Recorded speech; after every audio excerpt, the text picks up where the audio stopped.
پاکستان تحریک انصاف کے رہنما فیاض الحسن ہمیں ٹرانسمیشن میں جوائن کر چکے ہیں، ان سے بات کرتے ہیں۔ فیاض صاحب، ظاہر ہے اب آ گیا الیکشن کمیشن کا فیصلہ، لیکن پنجاب حکومت ویسے ہی بیٹھے ہیں، وزیر اعلیٰ ویسے ہی بیٹھے ہوئے ہیں، جن منحرف اراکین کو ووٹ ملے تھے ان کو تو ڈی سیٹ کر دیا گیا ہے، یہ کیسے صورتحال ٹھیک ہوگی؟ جی فیاض صاحب۔ حمزہ شہباز صاحب مجھے لگتا ہے کہ 100 پیاز اور 100 چھتر کھا کے ہی وزارت اعلیٰ چھوڑیں گے۔ اگر آئین اور قانون کے مطابق چیزیں چلیں تو ان کو کل ہی ریزائن کر دینا چاہیے تھا، لیکن وہ ریزائن نہیں دے رہے،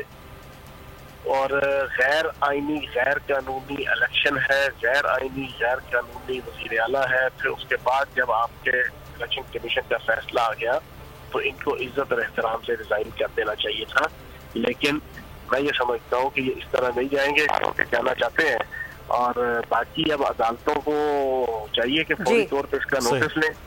اور اعتماد کا ووٹ تو یہ نہیں لے سکتے، ظاہر ہے، اور اعتماد کا ووٹ جب نہیں لے پائیں گے تو یہ کی جناب وزارت اعلیٰ ختم ہو گئی، پھر دوبارہ سے تو یہ ری الیکشن ہونا ضروری ہے، آپ بھی یہی کہہ رہے ہیں کہ